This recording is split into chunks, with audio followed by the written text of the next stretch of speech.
Welcome to the Blessed Podcast. I'm your host, Dr. Raquel Tolson, and this podcast is to help you experience being blessed that transcends a mere hashtag. Now, you guys know I am a firm believer that being blessed is a mindset. We have to make a daily decision to be blessed. Every week, I'll interview guests who have elevated their thinking and exercised their faith to live their blessed lives. I'm broadcasting on WYTV7, Christian Broadcasters Network, a nonprofit radio broadcast with the mission to empower, encourage, and educate. So if you're enjoying what you're hearing on Blessed, please donate. Go to www.wytv7.org. So if you're ready to be encouraged and entertained, then you are in the right place. Today's podcast is sponsored by Tolson's Publishing. We have a new Christmas novella, I Need a Christmas Angel. It will be released on Friday, December 11th, right in time for Christmas. But guess what? You can purchase the song with the same title for only 99 cents on iTunes, Amazon, Spotify, Tidal, and Pandora, and probably some other places. So go and get the song so you can be ready for the book. Our guest today is an author. Her name is Pat Simmons, and she's from St. Louis, Missouri. Woo-hoo-hoo. But hey, so y'all, this is the third week in a row that I have invited somebody on Blessed who I didn't know like from years ago. I met Pat at a function last week for authors, and oh my gosh, you guys are gonna love her. Let me just read a quick bio. Pat Simmons is a multi-published Christian romance author with more than 35 titles. She is a self-proclaimed genealogy sleuth, I love that, who is passionate about researching her ancestors, then casting them in starring roles in her novels. How cool is that?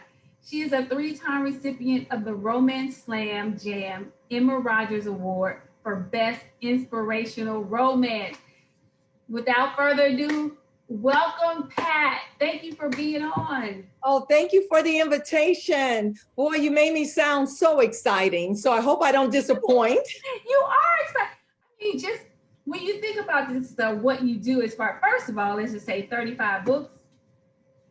Girl, that's a lot of writing. I'm just saying that's a lot of writing. Who knew? Who knew when I started off I would go this far? Who knew? I didn't. I did not. Well, and then I love how you say you do your genealogy for your family and then you cast them. So then you like give us a story about them.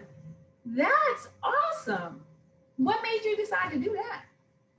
When my great-grandmother passed away, nobody knew how old she was. My father used to always say, that woman is near 100. No one really knew.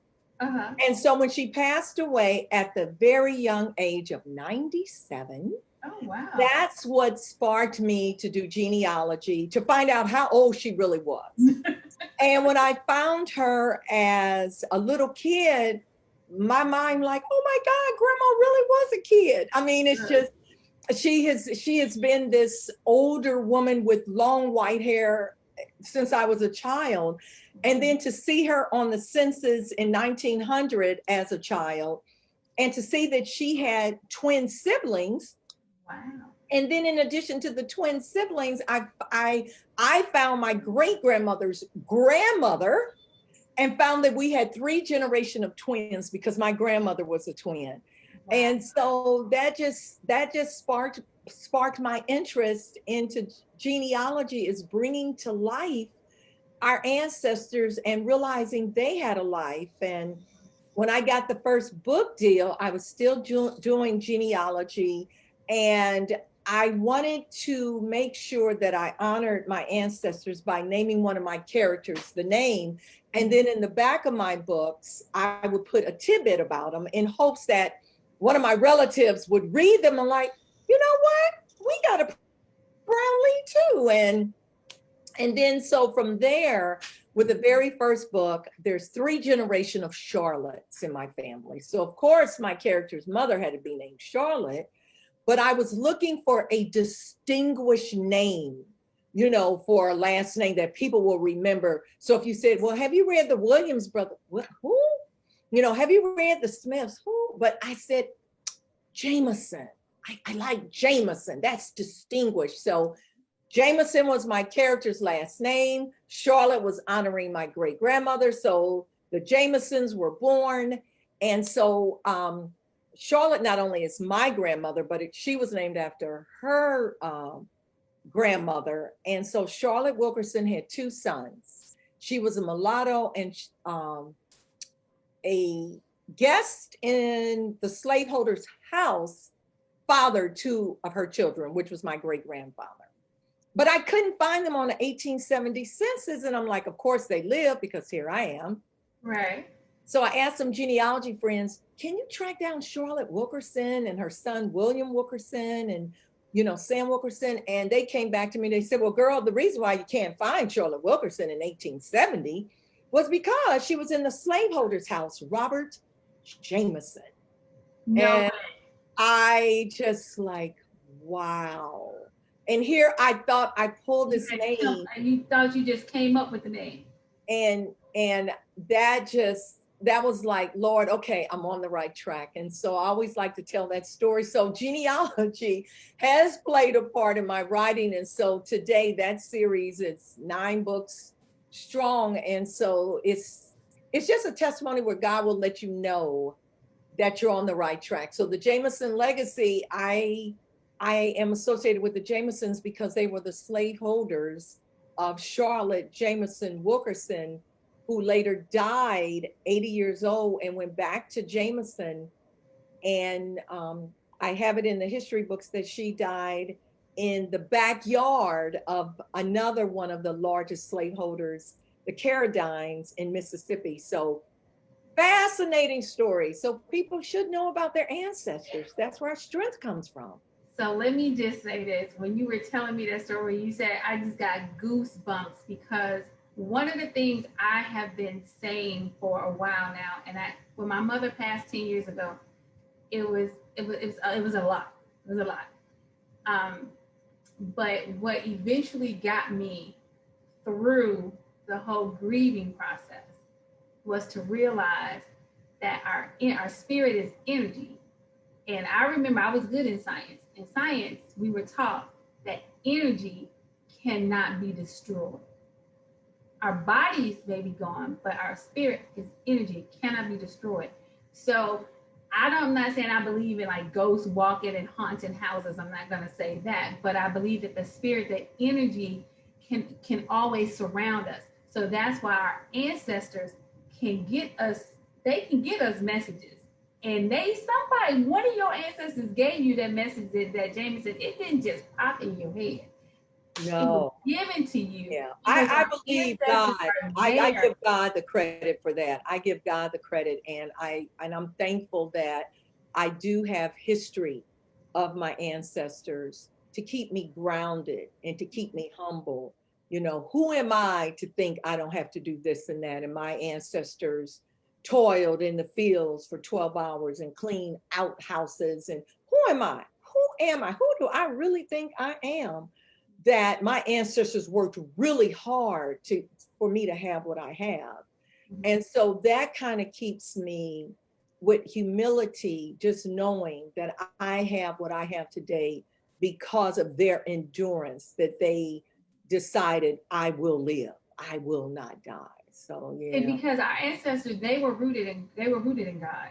Yes. They were rooted in God. People can say what they want to say about the Africans that was brought over here. They were rooted in God, the Spirit of God, and they because they were God. We are, what I'm saying? They were rooted, and they knew that they could overcome because they were, God was in them and was going to see them through everything. And so they were amazing people. Yes. They were amazing people to endure what they did. Yes, yes. Oh my gosh, it's so exciting. But let's talk about Christmas dinner, because let me just tell you, that's one of the things about Christmas that I love is Christmas dinner. But when I was reading your with the synopsis, these are the things that like just jumped out at me. Okay, And so I'm gonna let you tell the story, but I'm just gonna tell you what jumped out at me. Okay. All right. She was, and it's all D's, and it's just so happened that her name was Darcel. It's so funny because everything is like D's.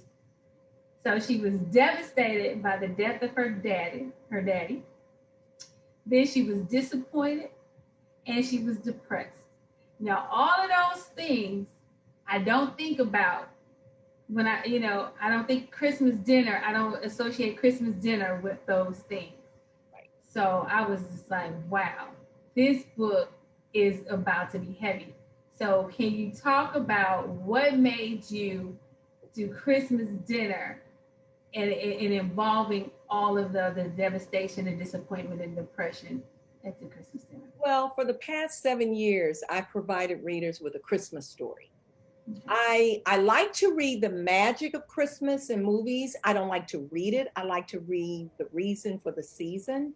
And so, I don't get caught up in all the commercial, not saying anything is wrong with all the lit trees and houses. They're beautiful, but I want people to look beyond that season. And maybe if the reason for the season sparks you to maybe help feed your neighbors or something like that, maybe that'll carry you throughout the year. So basically, God gave me this title 2 years ago, Christmas Dinner. He had given it to me like in January, and I'm like, okay, no characters, no theme. I just knew we were going to eat Christmas dinner like you. I just knew it was going to be around the table. And I knew God gave me this title. The title was non-negotiable, but I had no characters. I had no plot. I had no clue. And throughout the year, through a series of events, God started to show me, this is what Christmas dinner is about. This is ministering to people that aren't happy-go-lucky. Girl, I got $1,000 on my credit card. Let's go shopping. Everyone does not experience Christmas like that. If you've lost a loved one during Christmas, it's hard. It's hard to have that empty plate at the dinner table. It's hard. So many people are going to be there this year. Yeah. And so how do you entertain but encourage them around the holidays? And so throughout that year, for some reason, I was hearing about so-and-so young person committed suicide, so-and-so depressed, so-and-so, and so I was starting to get it, but then it hit real close to home. And I was asking, how, why? We just got through talking about our ancestors being strong and they survived and we're here. And so when it comes to depression and anxiety, we brush it off. And so, girl, I'm just having a down day. Oh, girl, you'll be fine. But we really need to listen. And when our newly elected vice president said, I'm speaking. So many times when people are dealing with issues, mental issues, anxiety, bipolar, depression, or whatever, they're speaking. Mm-hmm. Are we listening? Mm-hmm. And so this story was really designed for us to evaluate ourselves when someone is coming to us. Are we listening? Because, we lost a very dear friend, devastated to depression. And we have to ask ourselves, did we know? Did we see signs? And so I want this book to enable readers to maybe see some signs or maybe not brush off somebody. If my daughter or my son is saying, Mom, I'm just down, I'm depressed, I don't brush it off. I'm like, okay, I'm there, let's go. We really need to pay attention. And in this atmosphere of stay at home and distancing, COVID may not kill a person directly, mm-hmm. but they can affect a person's lifestyle because they can't hug and kiss and be around that loved one.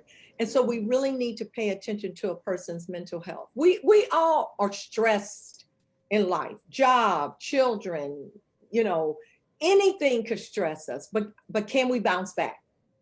Yeah, And that's when so we good. can't bounce back, then we need intervention. Yeah, and I mean, this is like this time. I was just talking to my editor, and we were talking about just how even the strongest of us right now with the COVID, with the civil distress, I mean, with the current administration not, wanting to give up, and it feels like we are in a different country because they're trying to take away the democracy of the country.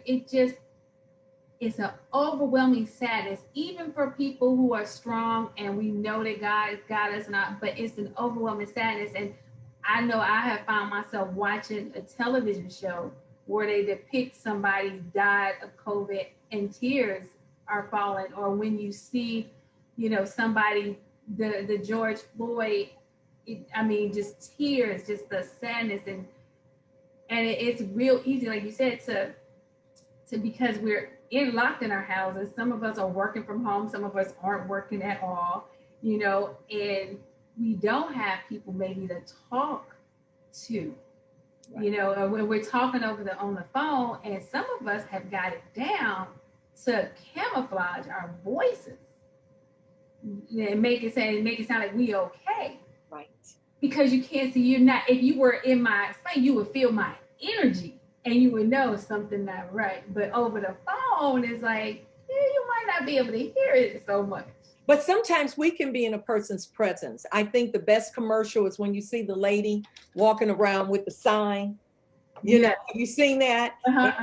And the sign is her smiling. Right. You don't see behind the sign. So a lot of times people can be in our presence and we just shake it off. But, God wanted to minister to people, to reach out and pay attention. And when people are listening, to try to read between the lines. And now during this COVID atmosphere, we have to be more mindful. And one thing that I try to do when people say, well, girl, I'm going through, pray for me, I just stop. I'm like, well, let's pray right now. Because I don't want to say, I'm going to pray for you. And I mean it wholeheartedly. And then my life is constantly distracted. And then it's like, oh, so. So I just pray on the spot. I just believe you. Okay, I got 30 seconds. I got a minute. How much? What do you need? Mm-hmm. And so I just think it's real important. And I'm just hoping with Christmas dinner that people will not only enjoy the love story and they will enjoy the inspiration, but that they'll get a message. And the book just came out, I think, Tuesday. And today I got my first review and the lady got it. I mean, and it's good to read reviews because you wonder if people are getting the message that you're trying to convey. Mm-hmm. And this book was so hard because, oh my gosh, just trying to do a good job because God told me to do it and to make sure that the message is out there. The message, one thing about writing Christian novels or nonfiction or novels is the message. It's the message. And if people don't get the message, you've entertained them, but they don't get the message. And this message worked me over. So I want people to get the message. It's funny because even with like the music, the difference, and you don't have to beat people over the head with the message. Right. But it's a message, and it's like, can they get? Is there something that God wants to say? Even if it's, I can get it in people that aren't Christian writers. I've gotten it in those too, because I'm one of those people. I'm like, God, whoever you're using, I want a message. I'm always looking for a word from you. I don't just look at it. I don't just turn on TBN or Christian. I'm like, God, send me a message. I have gotten messages on Disney Channel. Okay. I have gotten messages that God will give it, but it's really important. And that's why as a writer, a Christian who is a writer, I always like to say, a Christian who's a writer, I know that God is going to use me. And so I'm always like, there has to be a message in all of that. Right. So because I have to point people to the hope because there is hope. in God.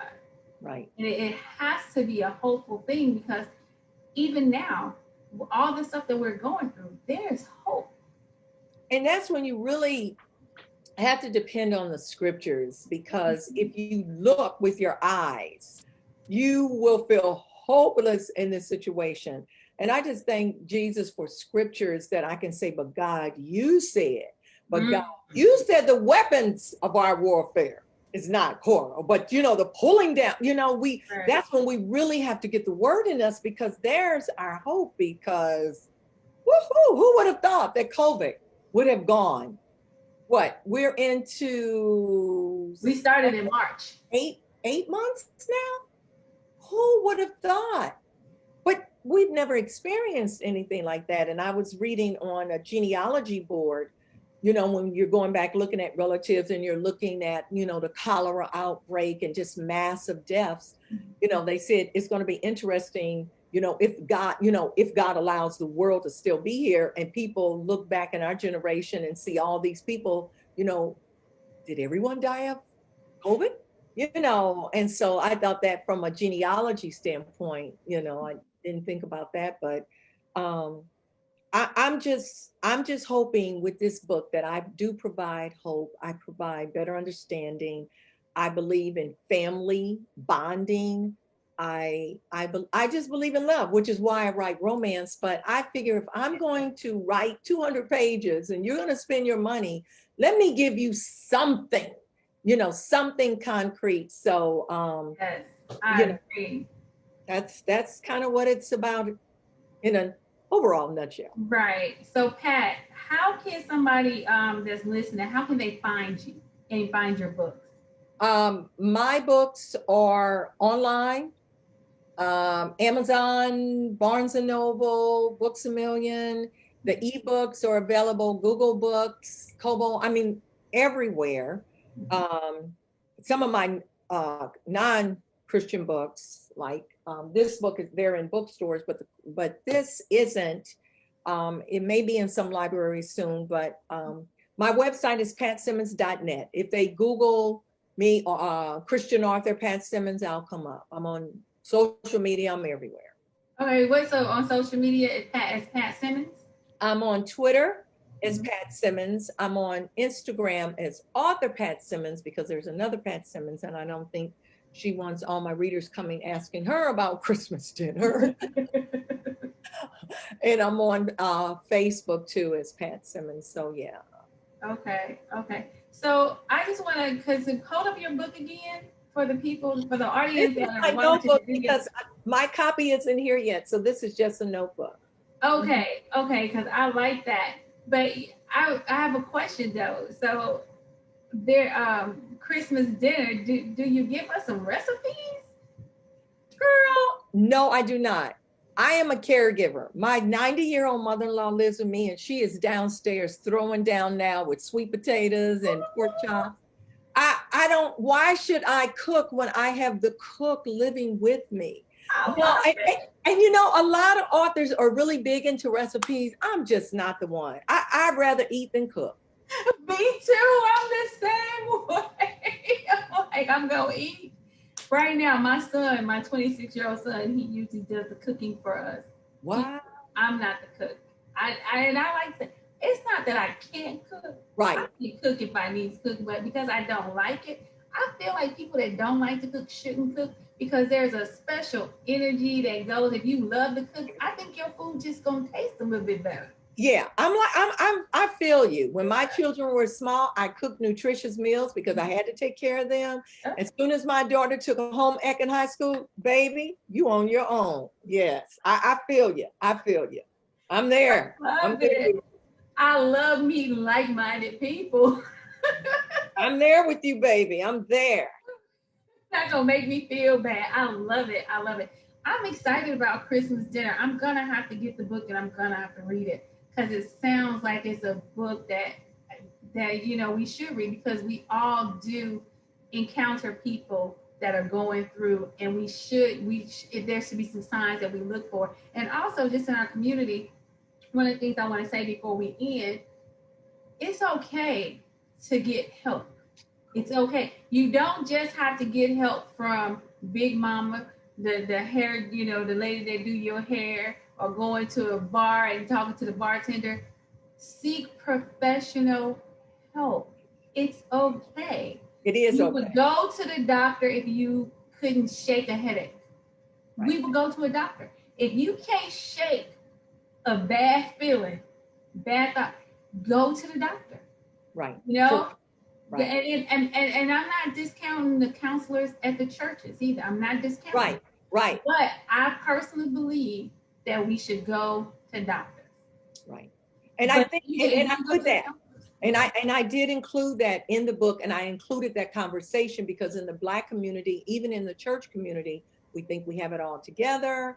But you know, wasn't Peter the great physician? God has nothing against physicians. He is the master physicians, and our physicians here are practicing. And so that's what they are there for, you know. And so I wanted to make sure it was a Christian book, but I also wanted to make sure I addressed, you know, the taboo in the Black community and in the church. You know, seek professional care, just like we would for diabetes or high blood pressure. Exactly. We need to stop taboo. Stop it. Exactly. You know, and take your medicine until God tells you something else. Okay. So I wrote a book called, my very first book was Just a Little Talk with Jesus, and it was about my depression that I went through. Okay. And then I think I was like, you know what? It's okay to pray and take Prozac. I'm just saying, it's okay. That's okay. Your taking the Prozac does not negate the fact that you think that prayer works. That's not what that means.